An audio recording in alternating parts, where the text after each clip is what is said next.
বন্ধুরা শুভ দুপুর। আজ এই যে শোল মাছ এনেছে, শোল মাছটা ধুয়ে এনেছি। শোল মাছটা এখন ভাজবো লবণ হলুদ দিয়ে।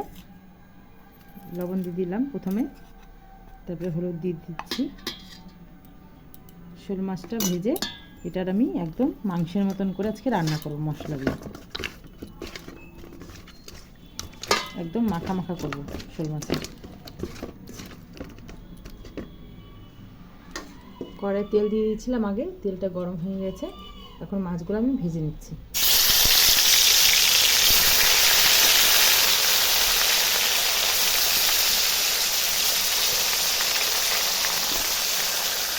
মাছটা উল্টায় দিয়ে দেখো পিসটা হয়ে গেছে। এখন এই পিসটা ভেজে নিচ্ছি। বেশি কড়া ভাজবো না, অল্প অল্প করে ভাজবো। আমার ভাজা হয়ে গেছে বন্ধুরা, এখন উঠায় নিব। বন্ধুরা আলুগুলো ভেজে উঠিয়েছি, আলুটা দেখানো হয়নি, যাই হোক। এখন আমি মাছের ঝোলটা করব। করার জন্য কড়াই তেল দিয়ে দিয়েছি, একটু জিরা সম্বারা দেবো, সাদা জিরা।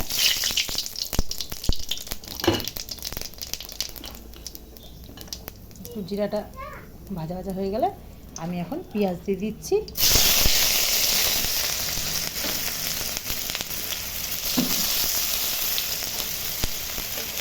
মাঝারি সাইজের দুটো পেঁয়াজ আছে এখানে।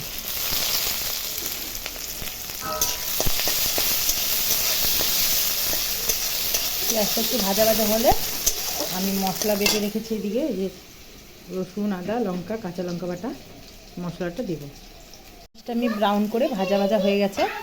এখন আমি এই যে মশলা বাটাটা দিয়ে দিচ্ছি। এখন স্বাদ মতো নুন দিয়ে দিচ্ছি, হলুদ দিয়ে দিচ্ছি। মশলাটা এখন ভালো করে এর সঙ্গে কষাবো।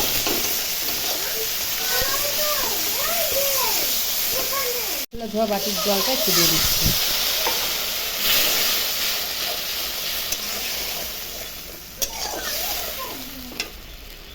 একটু কালার হওয়ার জন্য কাশ্মীরি লঙ্কার গুঁড়া, একটু জিরার গুঁড়া দিয়ে দিচ্ছি।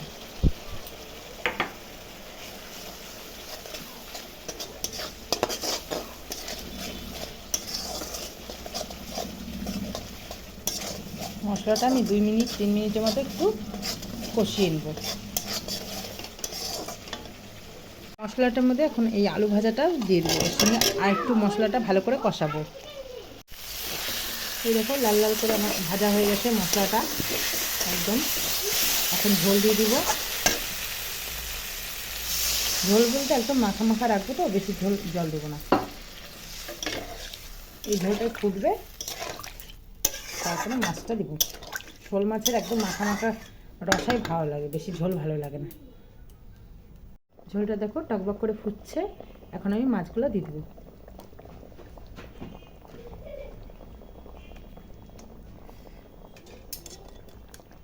মাছটার ভিতরে ঝোলগুলো মশলা সব ঢুকবে, একটু কিছুক্ষণ ফুটাবো একটু।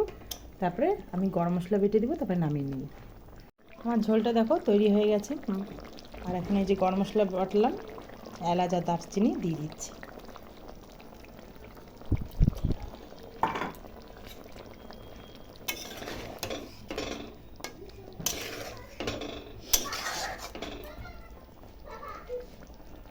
আমার তৈরি হয়ে গেল বন্ধুরা মাছের ঝোল, শোল মাছের। আমার শোল মাছের রসা তৈরি। তো দুপুরকার লাঞ্চ করে নিচ্ছি বন্ধুরা, তোমরাও করে নাও। টাটা।